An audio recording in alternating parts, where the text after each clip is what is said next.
Bonjour à tous. Bonjour! Bienvenue dans ce live Twitch le dernier de notre session ouais. de live à midi, pour l'instant en tout cas, où on va parler vidéo. On va essayer de vous montrer comment faire des vidéos avec votre smartphone.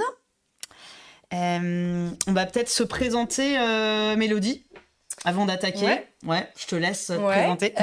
Moi, je suis chargée d'affaires chez Concept Image, donc je suis sur la partie commerciale, mais je suis aussi un peu sur la partie communication, marketing, donc voilà, je fais plein de choses à l'agence. Et donc, si vous aussi, vous êtes des couteaux suisses, vous avez peut-être besoin de faire des vidéos, comme ça a été ton cas, Mélodie. Ouais. Et donc, moi, c'est Elisabeth, je suis directrice conseil associé chez Concept Image. Et donc, pour ceux qui connaissent pas encore l'agence, je vais nous présenter rapidement. On est une agence conseil, créa et digital. On est basé à Rennes. On a une équipe de 17 personnes. Donc, en gros, on va accompagner nos clients en amont sur tout ce qui va être positionnement de marque, stratégie digitale, assistance à maîtrise d'ouvrage pour des gros projets numériques. Sur la partie créa, on fait du logo, de la charte graphique, du naming, de la rédaction, du motion design et aussi de la vidéo, du tournage, et pas toujours avec un téléphone. Et sur la partie digitale, on va travailler sur tout ce qui est site internet, applications métiers, applications mobiles, par exemple. Donc voilà, on fait pas mal de choses à l'agence, on fait tout ça en interne. Et dans ce cadre-là, on fait de la vidéo, comme je vous le disais. Donc, on a des collègues qui sont cadreurs, qui ont du matériel professionnel pour faire de la vidéo. Et puis, parfois, on s'est aussi posé la question d'avoir des dispositifs un peu plus légers, soit pour avoir moins de matériel, pour peut-être impressionner un peu moins aussi les clients, les personnes qu'on interviewe, soit aussi pour qu'on soit plus agile dans l'équipe et que ça soit pas que nos collègues du studio qui fassent de la vidéo, parce que parfois, on a des besoins plus express. On a peut-être besoin que plus de personnes sachent faire de la vidéo pour capter des moments qu'on n'aurait pas pu capter si ça repose que sur une ou deux personnes. Et on s'est dit en fait que c'était peut-être aussi des besoins chez vous. Donc c'est pour ça qu'on voulait vous parler de ce sujet ce matin. Et puis, je voulais juste vous présenter c'est quoi de la comédie chouquette, c'est quoi le rapport avec Concept Image. Pour ceux qui connaissent pas non plus, de la comédie chouquette, en fait, c'est un peu notre média. Et notre mission, c'est vraiment de vous aider à apprendre en s'amusant et à passer à l'action. Donc, c'est pour ça qu'on développe. Donc, comment on le fait, c'est avec des live Twitch. Donc, on a classiquement un live Twitch tous les mois, un jeudi par mois. D'ailleurs, on en a un jeudi prochain sur la créativité, de 9h à 10h30. Et en fait, on a voulu aussi tester un format complémentaire qu'est le midi, donc d'où ce live du midi. C'est le 5e qu'on teste, avec des sujets, un horaire différent, des sujets plus précis, j'ai envie de dire, et puis plus court aussi, donc on va être ensemble 45 minutes. Et donc pour ceux qui nous rejoignent sur Twitch, là aussi, pour la première fois, vous avez pu voir que vous avez cliqué sur notre chaîne et vous pouvez nous suivre. Vous pouvez aussi interagir avec nous dans le chat, et je vous invite vraiment à le faire. Dans ce cas-là, il va falloir vous créer un compte. Ça prend 30 secondes. Je sais que c'est un énième identifiant, un énième mot de passe à retenir. Mais vous allez voir, ça se fait bien. Et du coup, vous allez pouvoir nous poser vos questions, parce que c'est aussi un peu frustrant pour nous de ne pas vous voir et de ne pas pouvoir vous parler. Donc, si vous êtes avec nous dans le chat, on se sent moins seul et c'est aussi plus riche, je trouve. Et vous allez pouvoir nous faire part de vos retours d'expérience, soit vos besoins en vidéo, soit peut-être vous êtes essayé à la vidéo, qu'est-ce qui a marché, qu'est-ce qui n'a pas marché, sur quoi vous avez des questions, des petites astuces que vous auriez pu développer. Ça aussi, c'est hyper riche et c'est tout l'objectif aussi de rassembler autour de la com et de chouquette une vraie communauté de professionnels de marketing et de la com. Voilà, on n'est pas là juste pour vous faire la messe, quoi. Donc, rejoignez-nous dans le chat. Et d'ailleurs, j'espère que certains d'entre vous vont nous rejoindre, parce qu'on voulait vous poser des questions avant de démarrer. La première question, c'est la suivante. Est-ce que vous faites beaucoup de vidéos pour votre organisation ? Toi, est-ce que tu avais fait de la vidéo avant, Mélodie, avant d'arriver chez Concept Image ? Ouais, j'avais fait pas mal de vidéos, jamais avec un appareil photo, donc j'avais toujours fait avec mon téléphone. Ok. C'était pas des vidéos de pro. Ok. C'était pas des vidéos de pro, mais j'avais déjà quelques petites habitudes pour essayer de faire en sorte que ce soit pas trop tremblant, qu'il y ait un bon fond, etc. Donc, au niveau de la lumière et plein de petites choses qu'on va dévoiler après, j'avais quelques petites notions déjà. Mais j'ai quand même appris pas mal de trucs ici. Ok. Et donc, Donc, deuxième question, comment est-ce que tu t'y prenais? Et c'était pour faire quel type de vidéo? Bah, dans la partie immobilière, c'était pour faire des présentations de maisons, etc. Donc voilà, c'était plus du mouvement. Après, dans d'autres projets que j'ai fait, c'était plutôt de la vidéo statique. J'essayais d'être statique et c'était soit pour présenter un événement et puis il y avait du flux de personnes mais on bougeait pas. Soit c'était pour avoir des temps de parole. Ok. Mais Genre interview? ouais, Ok. des retours d'expérience, surtout après un événement, par exemple. Voilà, avoir Ok. des petits mots-clés. Je vois Ok. pas. Super. Mais, Il y a quelqu'un qui répond c'est un souhait d'en faire davantage, c'est nouveau pour les collaborateurs. Ouais. ouais. Bah, c'est vrai que je trouve qu'on en voit de plus en plus. Enfin, la vidéo, elle a explosé avec les réseaux sociaux, hein, clairement. Mm. Qui, en plus, au fil du temps, sont beaucoup passés de l'image à la vidéo et les algorithmes poussent de plus en plus la vidéo. Et donc, ça déborde même sur d'autres supports, je trouve. On s'est tellement habitué à consommer de la vidéo que nous, on le voit, hein, nos clients, ils ont vachement envie d'en faire. Mm. Et c'est vrai que parfois, il y a certains projets vidéo qui nécessitent de faire un truc vraiment dans les règles de l'art. Parce que vous dites, ils sont un peu tarés, Concept Image, ils vendent des vidéos, mais ils vont nous apprendre à nous débrouiller tout seuls. En fait, pour moi, c'est vraiment complémentaire. C'est qu'il y a des vidéos où on a vraiment besoin d'un truc ultra préparé, d'avoir préparé ses interviews ou ses plans de coupe, ou voilà, avec un vrai storyboard, tout le travail amont. Et puis derrière, on a besoin d'un matériel vraiment ultra pro pour avoir des plans magnifiques, un cadrage particulier, puis un œil aussi d'un cadreur, tu vois, c'est aussi un vrai métier. Tout dépend Et des ça peut objectifs être aussi genre derrière. un projet dans l'année ou 5 vidéos stratégiques que vous devez faire dans l'année avec un cadrage vraiment ultra quali. Et derrière, vous avez peut-être besoin de saisir des moments instantanés, que ce soit pour du contenu sur les réseaux sociaux, par exemple. Et ça, si vous l'externalisez, ça peut vite coûter assez cher. Et vous allez être moins agile, en fait.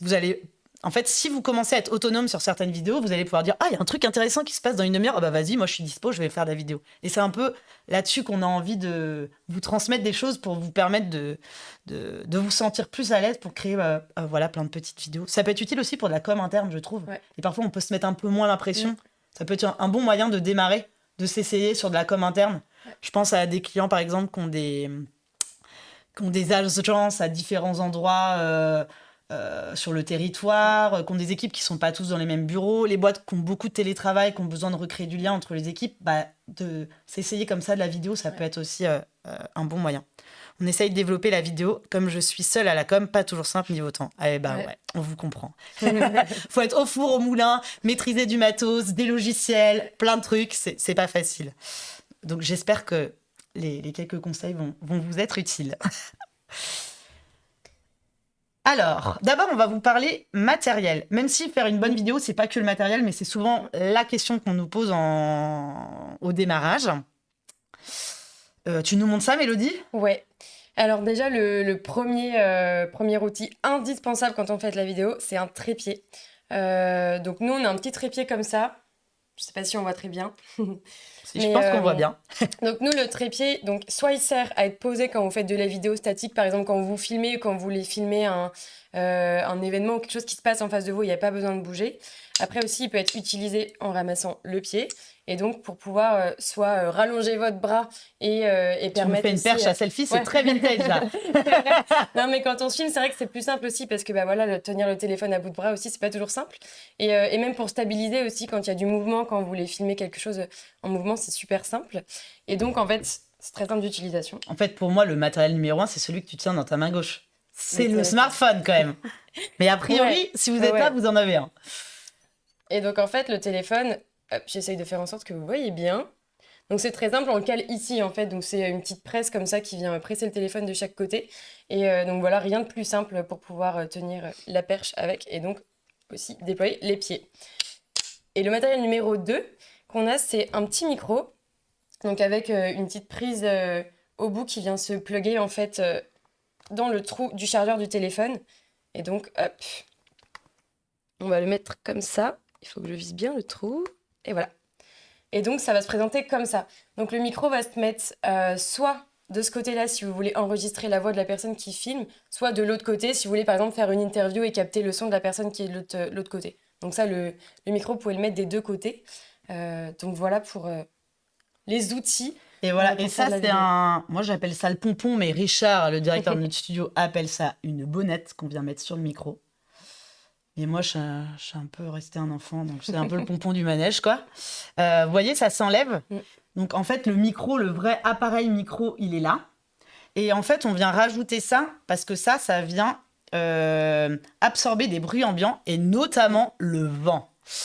Donc je sais pas si on a beaucoup de Bretons qui nous suivent vu que nous on est Rennais, mais clairement, voilà, vous aurez compris, si vous faites du tournage en extérieur, on a souvent du vent.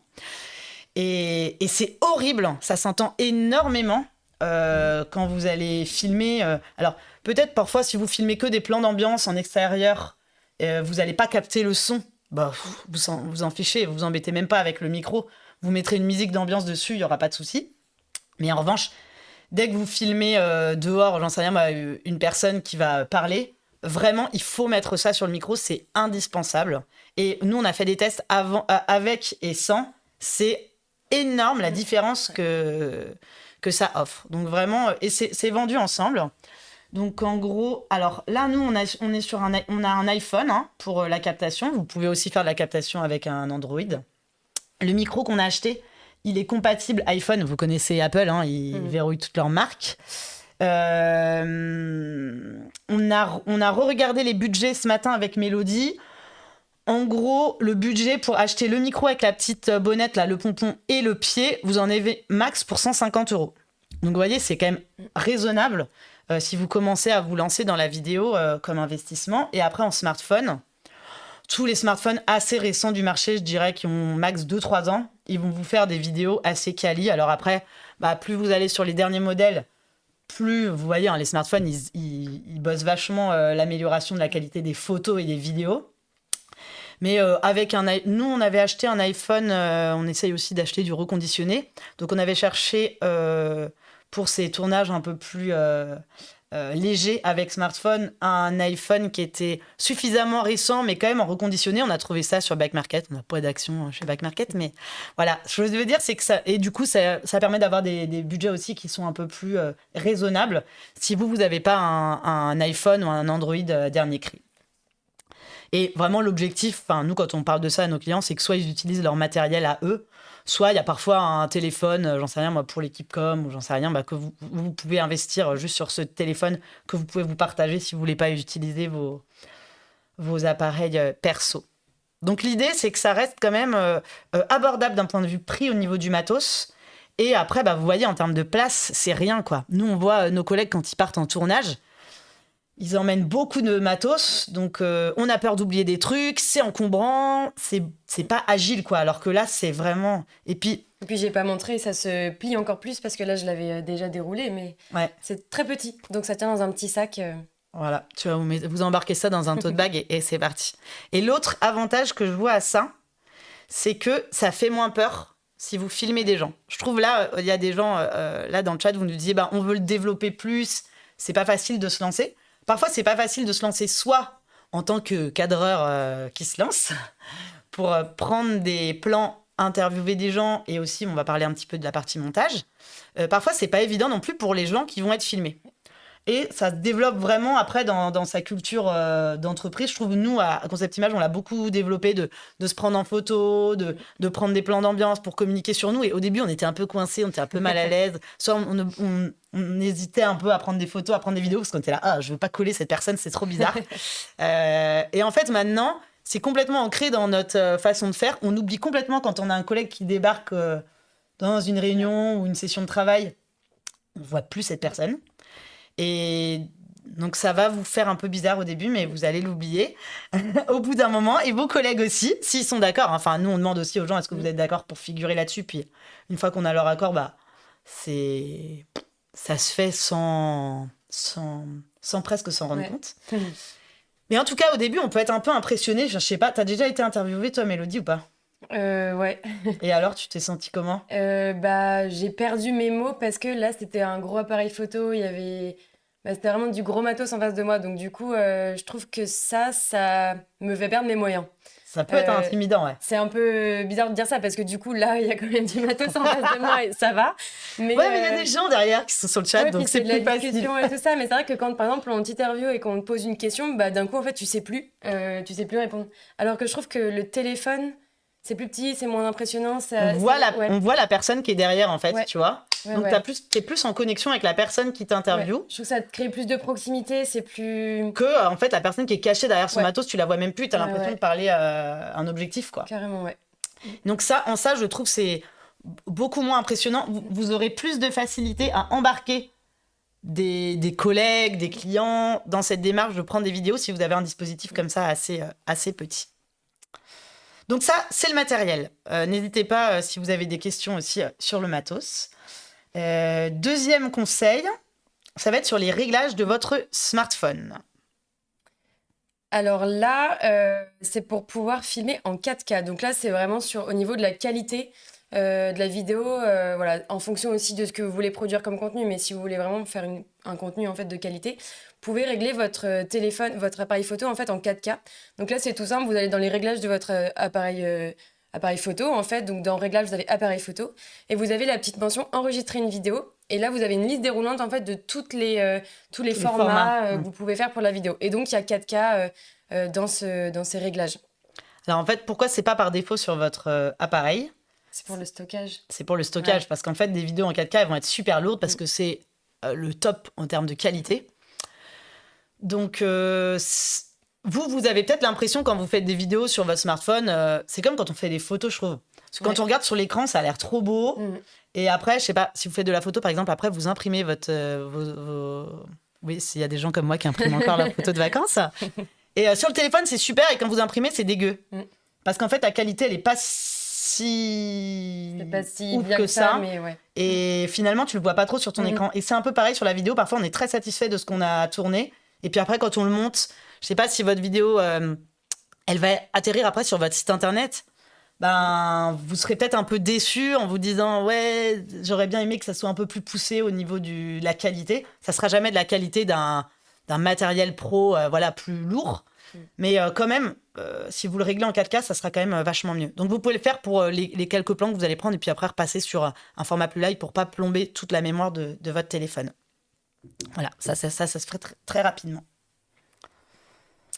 Autre conseil. Notre conseil, donc je l'ai déjà évoqué un petit peu avant, mais c'est au niveau de la lumière. C'est hyper important la lumière quand on fait de la vidéo parce que notamment au niveau de l'éclairage, donc si c'est de l'éclairage naturel, ça c'est top de se mettre en face d'une fenêtre, on a vraiment l'éclairage naturel, on n'est pas dos aussi à la lumière parce que quand on est contre le soleil, on va avoir notre visage un peu tout noir marron avec les rayons du soleil qui vont arriver par derrière, c'est pas top, alors qu'à l'inverse ça va être le visage illuminé, on va bien voir tous les contrastes et les couleurs. Et puis si on ne peut pas se mettre aussi face à une lumière naturelle, c'est super important de se mettre face à de la lumière, de ne pas se mettre à contre-jour d'une lumière. Donc c'est vrai que c'est important de jouer avec la lumière et l'éclairage quand on fait de la vidéo pour faire une vidéo de bonne qualité. Exactement. Et donc c'est vrai que si vous êtes en intérieur, essayez de capter au max la lumière naturelle. Si c'est pas suffisant, allumez un max de lumière que vous pouvez dans la pièce. Peut-être vous voyez pas la différence ou votre œil, c'est ok, vous allumez pas tout le temps les lumières. On vous a dit c'est pas Versailles quand vous étiez petit, donc vous êtes habitué à pas allumer toutes les lumières, mais s'il vous plaît, faites-le pour votre vidéo, vous verrez, ça fait vraiment la différence. Et quand vous faites des plans dehors, faites gaffe à ça. Alors il y a un autre avantage aussi d'avoir un dispositif mobile, t'en parlais tout à l'heure Mélodie, c'est que tu peux prendre le pied comme ça, et c'est par exemple si vous filmez des gens en mouvement. Moi, je trouve que c'est pas mal pour certaines interviews. Ça évite le côté, la personne est complètement crispée, alors même s'il est un peu moins crispé parce que c'est un petit dispositif. Moi, je trouve ça dur d'oublier la caméra et d'être comme ça debout face à l'appareil photo. Et puis, pour l'avoir expérimenté sur des tournages smartphone pour des clients, on avait filmé des gens on les prenait comme ça en plan fixe et on les interviewait. Ils perdaient complètement leurs mots. Ils savaient plus du tout. Comme s'ils savaient plus leur texte, mais alors qu'en fait, tout le fond, ils l'ont. Hein. Ils parlent de leur métier, ils connaissent ça mieux que personne, ils ont des super trucs à raconter, mais ils étaient complètement en panique. Ouais. Et après, on a dit, attends, on va aller marcher ensemble. Et tu vois, disons que c'était la personne que j'interviewe. Et je me mettais comme ça à côté de la personne, avec le micro tourné vers elle. T'étais face à toi-même. Et en fait, je lui parlais en marchant. Ouais. Et la personne, du coup, elle connecte avec toi. le fait de marcher, d'être en mouvement, t'oublies le truc d'être en face d'un appareil où t'es complètement bloqué. Et là, la langue, elle se délie et les gens, ils nous racontent des trucs super. Donc ça, je vous recommande aussi de tester ce format. Et puis, ça fait quelque chose de plus dynamique, de plus sympa aussi à regarder. Déjà, la personne, vous allez la détendre et elle va être géniale. Et d'autre part, vous aurez quelque chose de plus dynamique sur votre vidéo au final.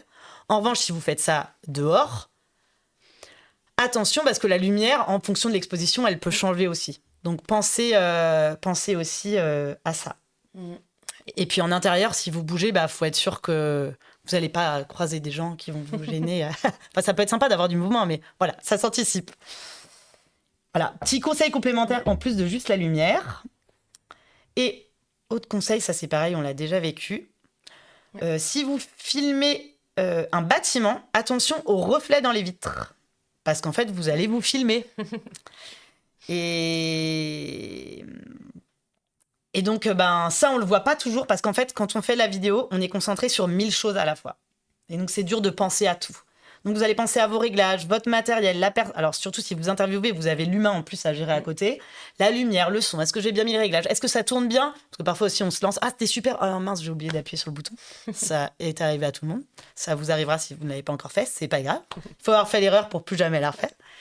Et donc, il y a des petites choses comme ça où vous allez peut-être être présent dans le reflet, vous n'allez pas le voir, mais c'est au moment où vous allez dérocher que vous allez vous dire « Oh, mais on me voit dans le reflet !» Bon, c'est pas forcément grave, mais faites gaffe à ce genre de petites choses qui peuvent vous prendre la tête après. Puis une fois que c'est fini, c'est plus difficile de remobiliser aussi les personnes pour refilmer. On a une question dans le chat. Ouais. Pour les interviews en mouvement, est-ce que c'est pas mieux avec un stabilisateur ? Si, carrément. Mais c'est un autre budget, c'est un autre matériel. Mais si, nous, on a un stabilisateur à l'agence, c'est super. En fait, ça... Alors, c'est assez lourd, hein, quand même. Ça muscle, hein. Ça, tu l'as utilisé. C'est une de muscu, surtout sur 1 heure, là, ça, on sent le bras après. En fait, tu donnes tout parce que tu es concentré. Après, tu es là, waouh, j'étais en tension. Et en fait, ce qui est génial avec le stabilisateur, c'est que d'une part, ça efface complètement des éventuels tremblements.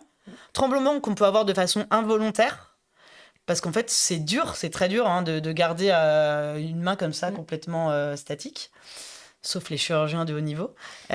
Et le truc, c'est qu'au bout d'un moment, quand on a un matériel lourd aussi, c'est difficile. Donc ça marche super bien. Et le stabilisateur, il va marcher super bien aussi pour faire des mouvements comme ça, où je sais pas, vous allez tourner autour d'un objet, ou tourner autour d'une personne, et ça va vous faire quelque chose de fluide, ça accompagne votre mouvement qui, s'il était purement naturel, serait un peu brusque. Donc clairement, c'est niveau 2. Si vous l'avez, clairement, oui, c'est clair. C'est un peu plus encombrant, quoi. Ouais, exactement. Mais en tout cas, vous pouvez déjà faire des choses comme ça. Et je trouve, au contraire, que, en fait, si vous voulez un truc stable, vraiment super stable, le mieux, c'est de poser le pied. Ça peut pas moins bouger que poser sur une table. Et si vous voulez ensuite... quelque chose... Enfin, si je devais interviewer Mélodie comme ça, là, je risque de trembler. Alors qu'au final, si on bouge, le mouvement qu'on va avoir toutes les deux va presque compenser un peu les micro-tremblements et l'œil va moins le cerner. Donc, ça sera pas si grave que ça, même si ça sera toujours moins bien qu'avec un stabilisateur, clairement. Donc, autre conseil, c'était le conseil d'après. Oui. Déplacez-vous et donc utilisez le trépied pour rester stable. Le prochain conseil, on l'a déjà abordé aussi. Du coup, c'est vrai que tout vient un petit peu ensemble, mais voilà, c'est par rapport au bruit de fond. Et donc, on avait l'exemple au hasard, le vent breton.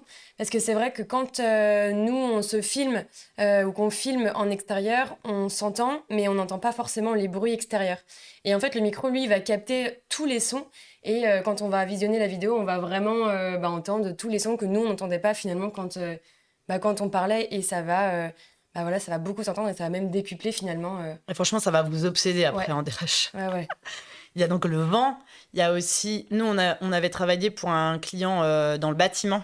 Et les bruits de chantier, de véhicules qui arrivent sur les chantiers. Et donc, ça, il faut faire super gaffe à ça aussi. Dans la rue, les bruits ambiants, les voitures, les klaxons, j'en sais rien. C'est... À la fois, ça peut mettre des bruits d'ambiance qui peuvent être... voulu et très sympa, mais il faut que ça soit... agréable à l'oreille déjà. Ouais, et que ça soit un vrai parti pris presque dans la vidéo, parce que si ça vient prendre le pas sur la qualité de la prise de son, c'est vraiment pas top. Et alors après, à retravailler derrière, c'est compliqué parce que vous avez qu'une seule prise de son. Et là, on arrive dans un travail... nous, on a des collègues qui peuvent optimiser ce genre de choses parce que c'est leur métier. Je sais pas si en démarrant... Enfin, c'est aussi pour ça qu'on a fait ce live à 2 personnes qui ne sont pas au studio. Là, moi, ça dépasse en tout cas mes capacités. Donc, bien faire attention à ça. Et en intérieur. Ouais, en intérieur. On peut avoir des problèmes de bruit. Ouais, même si c'est une pièce totalement vide et qu'on dit qu'il n'y a pas de bruit, et bah, au contraire, si vous filmez dans une pièce qui est vide, où il n'y a pas de meubles, où il n'y a pas vraiment de. Pour pouvoir, je sais pas comment. D'absorption du bruit. Absorber le bruit, ça va faire de l'écho et c'est pas bien non plus. Donc l'idéal, c'est vraiment, si vous avez de la moquette, par exemple, ça c'est le top. C'est parce clair. Que ça va vraiment absorber le son et. Quand on est dehors, il faut faire attention au bruit et quand on est à l'intérieur, il faut aussi faire attention que ce soit pas non plus trop vide pour pas que ça fasse trop d'écho, quoi. Et ça, souvent, c'est un piège parce que on peut être facilement conscient de dehors, il y a des bruits qu'on va pas maîtriser, ça va être galère, donc je me mets en intérieur. Ou alors, votre vidéo, vous dites, bah non, j'en sais rien, c'est des interviews sur un canapé, on met ça dedans dans nos bureaux, voilà.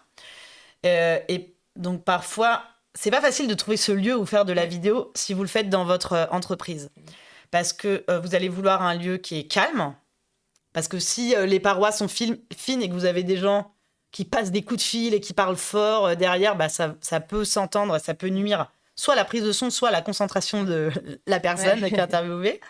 Donc vous allez vouloir un lieu qui est calme, un lieu où vous ne serez pas dérangé, dans lequel vous pouvez être pendant X heures. Si vous squattez le bureau d'un collègue mais qu'il en a besoin dans une demi-heure, vous allez peut-être vous dire « Ah, on va être trop en stress, je ne veux pas ». Et puis aussi un lieu qui est joli visuellement. Et donc parfois, nous on a des clients qui disent c'est impeccable, on a une salle dont on se cherche jamais, donc on va être tranquille, pas dérangé, c'est au fond des locaux, c'est parfait. Sauf que la salle, vu que personne s'en sert, elle est méga vide. Autre problème, ça peut être, c'est super beau, il y a des grandes baies vitrées, et c'est vrai que ça peut être joli, mais alors là, il n'y a rien de pire en termes de déco. Et donc si derrière le son, on a l'impression que la personne est dans une grotte, c'est pas top. Donc si vous n'avez pas de moquette, vous allez pouvoir rajouter des choses qui vont absorber aussi le bruit. Donc ça peut être des tapis. Les fauteuils, les canapés. Exactement. On va essayer de rapporter du tissu, de la matière qui va venir absorber le bruit. Ça peut être des panneaux aussi. Là, on a rajouté en fond... là, il y a de la feutrine, donc ça vient absorber aussi du son. Il y a des petites astuces comme ça. Vous pourrez regarder sur Internet. Il y a des conseils pour trouver un peu en système D comment absorber le son sans pourrir la déco de votre pièce. En tout cas, l'arrière-plan derrière la personne que vous interviewez, que ça reste joli. Ça pourrait peut-être faire le sujet d'un prochain live. Ouais, carrément. Et du coup, un autre conseil qui vient juste après aussi, c'est ne toucher jamais le micro. Moi, ça m'est déjà arrivé. Pour une vidéo qu'on a tournée avec Concept Image de tripoter le micro. Qu'est-ce que tu faisais pendant que je parlais et je m'en suis pas aperçue et puis c'est vrai que sur le coup on n'y pense pas, on oublie parce que on parle et on est dans notre truc et puis en fait après au montage on se rend compte que ça fait des petits grésillements, des petits bruits parce que on touche le micro. Donc ça s'entend énormément. On n'entend plus que ça. Et donc du coup c'est hyper dérangeant à l'oreille, donc ça c'est vraiment un truc qu'il faut jamais faire, c'est en pleine vidéo ne pas toucher le micro, quoi. Et d'autant plus vrai, parce que là tu parles d'un micro que tu tenais à la main. Donc le risque, c'est moins risqué. Avec ça, c'est carrément plus risqué. Surtout avec le pompon là, parce qu'il prend de la place. Et en fait, si vous voulez accéder à votre écran, vous voyez, il cache un petit peu l'écran. Alors si c'est entre 2 prises, c'est pas grave. Mais vous vous dites, ah, je veux regarder là. Alors là, si je touche, mais même si j'effleure, ça va faire un bruit parasite énorme. Donc vous lancez votre prise et vous ne touchez plus du tout au micro. Retenez-vous. Et un autre conseil, c'est quand vous vous enregistrez, quand vous faites une vidéo, c'est bien de laisser du temps au début, quelques secondes avant de commencer à parler ou avant de commencer à filmer ce que vous avez envie de montrer. Et pareil à la fin, ne pas couper trop vite. Parce que souvent, en fait, la vidéo démarre pas vraiment au moment où on appuie sur le bouton. Ça démarre quelques secondes après. Et au final, après, on se rend compte que soit la première phrase est coupée, soit quand on dit au revoir à la fin d'une vidéo, c'était coupé aussi. Et donc, du coup, il vaut mieux laisser un petit peu de temps au début et un petit peu de temps à la fin. Pour pouvoir laisser, si on peut couper après au montage, c'est encore mieux. Mais c'est laisser du temps aussi de sécurité sur la vidéo pour éviter de devoir retourner une nouvelle vidéo après. C'est vrai qu'il y a cette petite latence. Je sais pas si vous l'avez constaté. Moi, je le constate surtout avec mes enfants. Ils font un truc trop mignon. Je prends mon téléphone, je filme, c'est trop tard. Ou ils font une connerie, pareil, je filme, j'ai pas la connerie. Donc il y a cette latence. Et il y a aussi, en fait, quand vous allez monter, si c'est trop coupé, en fait, vous allez voir que c'est un vrai luxe quand vous allez monter vos plans, même si vous faites pas un montage de dingue, etc., d'avoir un petit peu de temps avant pour couper vraiment plus proprement au moment qui vous intéresse. Alors ça peut être pour intercaler un texte, ça peut être pour caler votre musique, pas juste, j'en sais rien, sur la personne qui commence à parler ou qui s'arrête. Ça va vous faire un montage, vous allez avoir plus de liberté, ça va être plus facile pour vous. Et visuellement, pour la personne qui va regarder, ça va être beaucoup moins saccadé en fait. Ouais, c'est Beaucoup plus moins fluide. brut. Donc ça, vraiment, pensez-y, c'est pas grave si vous laissez filer le truc 10 secondes avant, vous couperez, il n'y a rien de plus simple. Alors, le prochain conseil, c'est de préparer vos interviews sans trop vous préparer non plus. Conseil de Normand. Ouais. Non, mais c'est important de savoir de quoi on va parler, mais pas non plus d'avoir un script écrit de ce qu'on va dire mot pour mot, parce que déjà, de un, ça fait un peu réciter. Du coup, c'est pas très naturel. Et ça permet aussi de se laisser plus de liberté dans ce qu'on va dire, de réagir. Parce que si on prépare trop, on va trop penser à ce qu'on va dire ensuite. Et donc, on risque d'oublier une partie. Et puis, une fois qu'on a oublié, du coup, on sait même plus ce qu'il faut dire après parce qu'on est on se trop dit focus, merde, en j'ai fait. oublié. Donc vous Ouais, êtes voilà. concentré sur la personne qui est interviewée, elle est concentrée sur ce qu'elle vit comme un échec. Et donc, on oublie tout, en fait. Ça nous bloque dans la suite. Donc, c'est bien de préparer, de savoir grosso modo ce qu'on va dire, mais pas de le préparer vraiment mot pour mot avec l'introduction, le déroulé, la fin. Alors C'est ça, bien d'être libre. ouais, c'est quand même un peu touchy. Si vous vous lancez dans de la vidéo, vous voulez interviewer, Ouais. j'en sais rien, des collègues à vous, des clients, des partenaires. Il y a des gens qui sont hyper différents face à ça. Il y a des gens qui disent « Ah ouais, une vidéo, bah, tu me diras, moi je serai dispo, viens m'interviewer. » Zéro préparation, ils sont à l'aise dans l'intro, ils sont super naturels.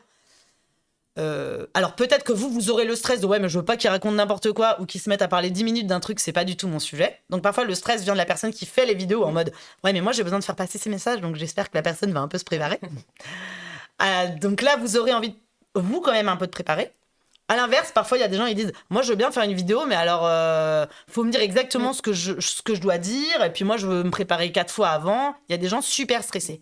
Et si vous les accompagnez pas dans ce stress, de toute façon, ils feront pas la vidéo, ou ils seront tellement mal le jour J parce qu'ils ont besoin, personnellement, de se préparer. Il faut respecter ça aussi, et les accompagner dans l'interview. Donc, pour ces deux cas de figure où vous avez besoin de préparer, ou la personne en face a besoin de préparer, moi, ce que je recommande, en effet, c'est surtout pas d'écrire les questions-réponses, que ce soit vous qui écriviez pour la personne, pour la rassurer, ou vous rassurer, ou que la personne écrive son texte pour se rassurer, parce que dans les deux cas, ça sera ultra récité, pas naturel, vraiment, c'est pas top. Dans ce cas-là, moi, ce que je recommande, c'est que vous fassiez une pré-interview. C'est-à-dire, vous pouvez même le faire par téléphone, c'est rapide. Hein. Vous allez vous dire « Ah ouais, moi, je veux te poser ce genre de questions. Qu'est-ce que tu as à raconter là-dedans ?» Mais c'est juste un échange. Ah ouais, j'aimerais parler de ce sujet, nanani, nanana. Vous prenez des notes, comme un journaliste qui appelle quelqu'un, en fait. Et après, vous allez pouvoir dire à la personne, le jour J, tu vois, quand tu as parlé de ce sujet, j'ai trouvé ça super intéressant, je veux bien que tu nous reparles de ça. Et à la fin, tu nous as parlé de ça, c'est trop bien. Et puis, vous allez pouvoir relancer la personne dans cet échange informel pour creuser certains points et orienter la personne pour lui dire sur quoi ça serait bien qu'elle développe le jour J. Mais c'est tout. Et après, il arrive aussi, vous allez le sentir en fonction des sujets et des personnes que vous interviewez, hein, qu'on vienne la fleur au fusil. Boum, on n'a même pas... on a dit, je voudrais vous parler de ce genre de thématique. Et puis boum, vous y allez. Toi, tu l'as fait, on l'a fait ensemble sur certaines interviews récemment. On avait dit, vous interviewez sur tel type de sujet. La personne dit OK.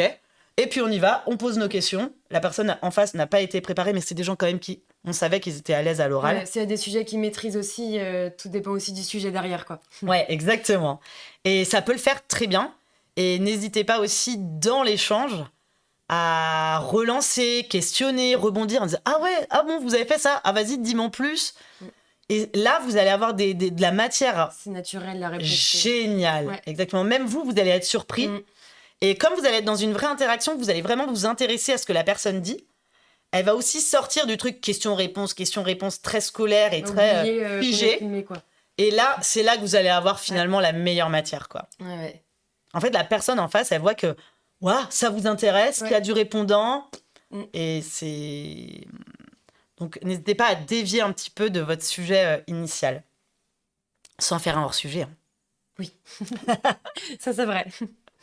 Et ben on arrive au dernier conseil du midi. C'est le conseil de prendre une photo toujours de l'interview que vous faites ou de la vidéo après avoir fait cette interview parce que souvent on a tendance à soit faire une capture ou un screenshot de la vidéo et c'est de mauvaise qualité, c'est pas top. Parfois, c'est un peu flou. Ouais, Vous vous parfois, c'est un dites, peu flou. ce plan-là où la personne sourit est trop Ouais. bien, j'aimerais bien le mettre On met pause sur la en vidéo couverture et c'est pas Ouais. toujours super. Ouais. Donc c'est hyper important de penser à faire une petite photo, même si voilà, c'est faire semblant que l'interview continue encore et de faire une petite photo de l'instant T. Voilà, ça sert de petite miniature pour votre vidéo. Et ça, c'est souvent le truc qu'on oublie. Ouais. Parce qu'on a déjà Ouais. pensé à toute sa checklist, tous les autres points qu'on a vus.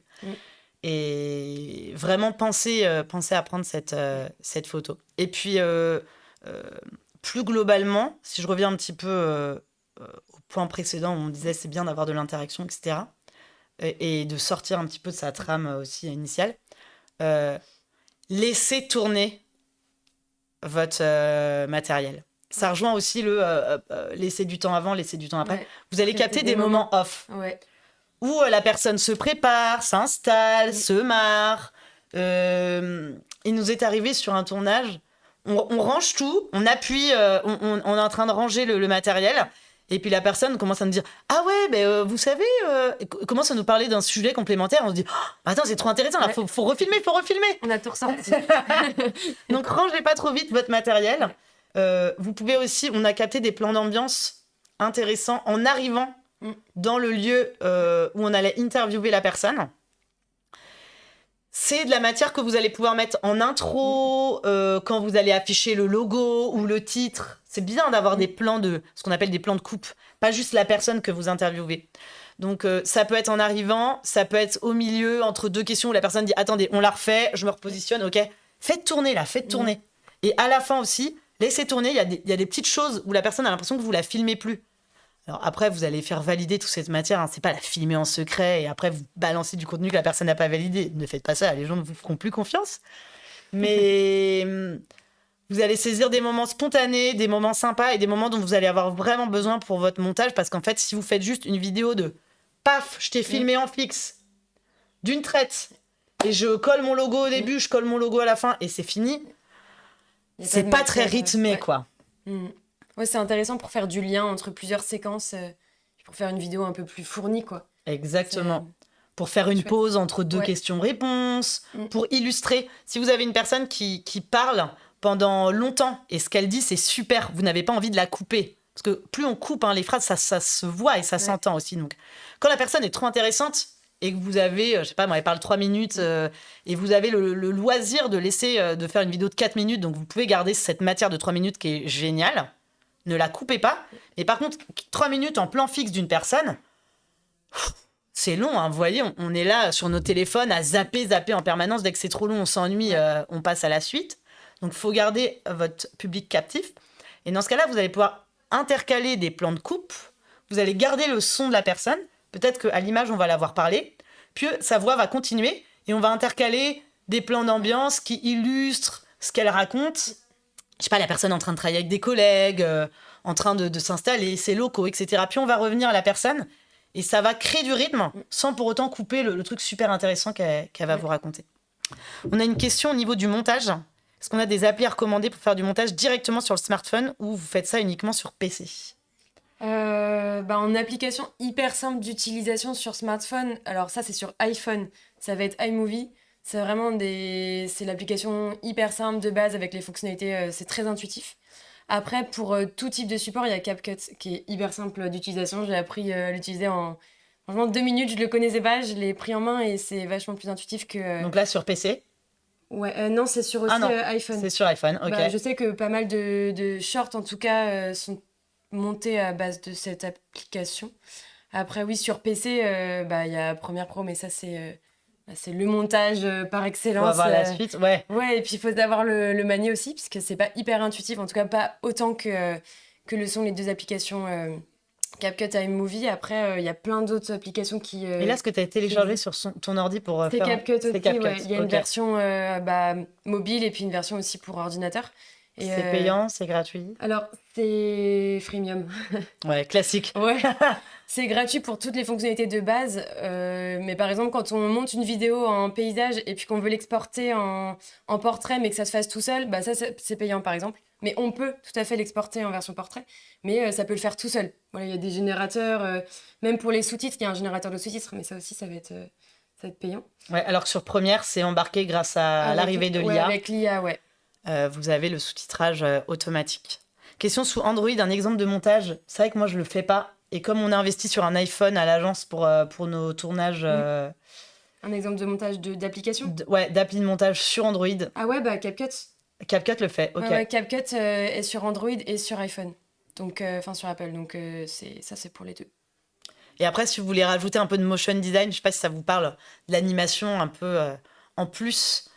Nous, c'est des choses qu'on fait. Hein. Donc, par exemple, on peut tout à fait être amené pour des clients à mettre en place une série de vidéos où on crée le concept. Parce qu'il suffit pas de tourner aussi, il faut rendre ça intéressant. Il faut créer un fil rouge entre les vidéos pour pas faire juste question-réponse qu'on a vu 50 000 fois. Donc, il nous arrive aussi pour des clients de penser à un concept pour une série de vidéos avec un vrai angle voilà, qui va être différenciant, qui va être cohérent avec le positionnement de votre boîte, avec vos objectifs. De créer aussi la trame, de vous dire bah voilà le matos dont vous avez besoin, de vous créer éventuellement un petit habillage en motion design pour le jingle d'intro, le jingle de fin et des transitions. Je vois où tu veux en venir. Non, mais de vous extraire ça. Ouais. Et en fait, bah, vous allez pouvoir faire votre montage et vous avez ces petits éléments, intro, transition, fin, que vous allez copier et coller dans votre logiciel de montage et ça va vous faire un rendu super pro sans que vous soyez fait 2 semaines de formation After Effects sur Motion Design. Il y a encore 2 semaines. Il faut des semaines et des mois, voire des années pour devenir vraiment super fort en motion. Et ça vous permet quand même d'avoir un rendu assez pro. Et après, vous êtes totalement autonome et vous pouvez industrialiser. Alors après, sur Canva, il existe aussi un petit peu des transitions en motion. Je pensais que t'allais arriver. Ouais, il y a plusieurs options en fait. Ouais. Mais c'est vrai que Canva, ça permet... Bon, c'est pas version mobile, enfin en tout cas, on peut l'avoir sur téléphone, mais c'est pas super pratique. C'est vraiment plus simple sur ordinateur. Mais sur Canva, c'est vrai qu'on peut aussi choisir le format, faire une vidéo.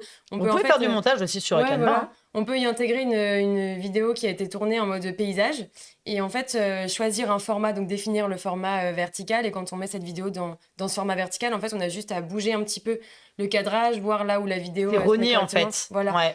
Et après, on l'exporte dans le format... et Canva vous propose un peu de motion design aussi. Ouais. C'est de encore plus en version payante. C'est basique, hein. Ouais, mais ça peut faire des trucs pas mal quand même. Ça fait des trucs sympas, ouais, on peut définir en fait du mouvement avec un objet en traçant à la main des directions. Il y a aussi la version un peu où on peut faire un peu de dessin avec des pinceaux et tout ça, mais là je crois que c'est sur la version payante. Balèze. Non mais moi je pense surtout qu'il y a une bibliothèque d'animation qu'on peut reprendre. Alors après, ça sera jamais parfaitement l'univers de votre marque qui est décliné. Après vous pouvez choisir une couleur approchante ou prendre une animation toute faite, mettre votre couleur. Ça peut faire le taf pour tout ce qui est ce qu'on appelle snack content, du contenu que vous allez diffuser sur les réseaux sociaux. Vous allez en faire beaucoup. Vous avez besoin d'aller vite avec des budgets quand même très maîtrisés. Et ça n'empêche pas d'avoir des dispositifs plus poussés, personnalisés pour d'autres types de vidéos. Ouais. Donc voilà comment vous pouvez vous en sortir. Et on n'a pas parlé de la musique. Très important, prenez de la musique libre de droit. Il y a plein de bibliothèques qui existent. Vous allez acheter de la musique, en fait. Ouais. Alors après, peut-être pour de la com interne, vous pouvez plus facilement utiliser des musiques. Moi, je vous recommande de la musique libre. J'ai déjà vu chez des clients des musiques pas forcément libres de droit pour de l'interne. Faut quand même faire gaffe. Donc, musique libre de droit. Pareil pour les images, pareil pour la vidéo, quoi. Mais on n'y pense pas toujours. On se dit, oh, c'est la musique, mais c'est pareil. Est-ce qu'on a d'autres recommandations d'app pour des petits éléments motion design ? Moi, non. Ouais, non plus, parce que c'est vrai que j'utilisais pas mal Canva, donc j'avais découvert un peu toutes les fonctionnalités de Canva pour pouvoir faire des trucs créables. Mais Après, il existe des bibliothèques d'animation comme il existe des bibliothèques d'images libres de droit, de vidéos libres de droit, il existe, vous pouvez acheter des petites capsules aussi en motion. Voilà, c'est sur vous tapez, vous recherchez des banques de petites animations de motion sur les moteurs de recherche et vous pourrez trouver ça. Après, c'est des crédits ou c'est des prix à l'animation que vous allez pouvoir trouver. Bah voilà, là on a... Il y a aussi, non, mais je pensais aussi à une solution qui s'appelle PlayPlay, qui permet de faire de la vidéo. Quelque chose. Et c'est pareil, c'est payant. Et vous avez des modèles, en fait, des templates de vidéos à tout fait. Ah oui. Donc là, il y a du motion design qui est déjà intégré si vous prenez le template numéro 36. Je l'avais essayé, notamment suite à une réflexion avec un client, mais on tombe très vite dans le truc qu'on a vu 12 000 fois, quoi. Donc ça peut être bien, parce que ça vous fait un modèle tout fait, vous avez plus qu'à mettre vos rushs là-dedans et en avant, c'est parti. Tout le modèle est cadré. Ouais. Mais après, vous avez clairement la vidéo du voisin et du voisin et du voisin. Et bon, c'est pour gagner du temps, quoi. Ouais, voilà. Ça peut être intéressant à creuser. Il n'y a pas d'autres questions. On arrive à la fin de ce live. Ouais. Ça passe trop vite. Nous, on a une petite... donc, c'est pas vraiment une question, mais ce qu'on voulait vous demander, c'est est-ce que vous avez retenu 3 choses que vous aimeriez tester dans les semaines à venir. Donc, vous pouvez nous les écrire dans le chat, lister les 3 petites choses que vous aimeriez soit mettre en place, soit tester, voilà, de ce qu'on vient de dire. Ouais, ou d'autres choses dont on n'a pas parlé. Ouais. Vous dites ça, ce sujet, je veux vraiment le creuser. Ça nous intéresse déjà de savoir les sujets qui vous préoccupent le plus ou sur lesquels vous avez envie d'avancer. Et puis, on vous disait en intro, la com et des chouquettes, c'est vraiment là pour vous aider à passer à l'action. On essaye de vous apporter des conseils très concrets. Donc, parfois, on fait de la veille, on se forme, on se dit « Ah ouais, ça a l'air trop intéressant ». Puis, parfois, on n'en fait rien par manque de temps parce qu'on est happé dans tous les sujets opérationnels. Et je trouve que c'est cool de prendre ce luxe, de se dire « Allez, je me prends 30 secondes, 1 minute ». C'est quand même luxe abordable. Pour se dire « Allez, c'est quoi les trucs que j'ai envie de tester dans les semaines à venir sur un truc très, très concret qui va vous servir pour votre boîte ». Parce que c'est pareil, tester dans l'absolu, souvent, on ne le fait pas ou on se perd un peu là-dessus. Et voilà, on essaye de vous pousser un peu à l'action. Des interviews dans la rue, tester les interviews format plus informel, par récitation de texte avec les collègues. Ouais, trop bien. Chouette. C'est vrai que dans la vidéo, c'est souvent le format interview qui revient. Ouais. C'est souvent ça qu'on fait avec des vidéos. En fait, finalement, c'est l'interview qui est intéressant. Après, moi, je trouve plein d'ambiance, c'est pas mal aussi. Ouais. Tu vois, par exemple, quand j'ai animé des ateliers et on voulait avoir un peu un souvenir de ces moments-là. Quand t'es dans l'animation, tu vas pas faire des interviews, les gens sont pas là pour ça. Et en même temps, c'est dur d'être au four et au moulin. Ouais. Et quand les gens bossent ou quand tu donnes la parole aux gens et que t'es moins dans la prise de notes ou l'animation, hop, tu prends ton téléphone, tu prends des petits plans d'ambiance et après, tu fais un petit montage rapidement. Ça, c'est sympa aussi. C'est facile à mettre en place si vous avez ce souhait de montrer un peu des moments de travail dans votre boîte, quoi. Prendre une photo pour la miniature, privilégier le mouvement pour l'interview et réaliser pré-interview avec prise de notes en amont. Ouais, j'espère que ça va bien fonctionner pour vous. Super. Et je suis contente si vous avez envie de tester des choses très concrètes. Le live est là pour ça. On va avoir plein de vidéos qui vont sortir maintenant. Ouais, carrément, j'ai hâte de voir tout ça sur LinkedIn, là. N'hésitez pas, d'ailleurs, si vous testez des choses et que vous les publiez sur les réseaux sociaux, à nous taguer. Ouais. Qu'on puisse voir sur Insta, sur LinkedIn, pour qu'on puisse voir le résultat. On sera trop content de voir que des choses sont sorties et que ça vous a motivé. Petite pub pour nos prochains lives. Ouais. Avant de vous laisser, on a notre prochain live donc qui sera notre horaire plus traditionnel historiquement. Format plus long. Exactement. Jeudi prochain, de 9h à 10h30, on parlera de créativité. Tout le monde peut innover, développer sa créativité pour perdurer. Inscrivez-vous, c'est ouvert, c'est gratuit comme tous nos lives. On va bien se marrer. Ouais. Ça sera assez ludique, il y aura des défis qu'on va se poser avec Richard, que vous pourrez nous poser aussi. Et puis du coup, sur la créativité, je pense que ça va être assez marrant. Et vraiment, je pense que ça concerne genre 100% de notre communauté. Si vous n'êtes pas créatif, vous avez toute votre place dans ce live sur la créativité, justement. C'est justement l'objet de ce live. Spoiler alerte. Ensuite, le mois suivant, en avril, on parlera webinaire, vous aider à créer un webinaire de l'organisation à l'animation. Et puis, en mai, on parlera plutôt de gestion de projet au global, comment s'inspirer des méthodes agiles pour dynamiser vos projets, sans vous dire qu'il faut que vous travailliez en méthode agile. voilà, sur nos prochains lives. Vous avez plein de ressources que vous pouvez trouver sur nos réseaux. Tous les replays de nos webinaires, dont celui de ce midi, sont dispo sur notre chaîne YouTube. On a aussi un podcast de la com et des chouquettes. Vous tapez de la com et des chouquettes sur Deezer et Spotify. Notre page LinkedIn où vous trouverez tous nos événements, tous nos ressources, tous nos replays. Et puis également le blog sur notre site. Donc vous allez sur le site de Concept Image. Et dans les ressources, vous trouverez aussi notre blog où vous avez plein d'articles, même complémentaires par rapport à ces contenus-là qu'on vous propose. Et puis, si vous avez passé un bon moment et que ça serait super si vous pouviez nous laisser un avis sur Google My Business parce que ça nous aide à bien nous positionner dans les résultats de recherche sur Google. Donc, ça nous fait du bien, c'est un vrai plus pour l'agence.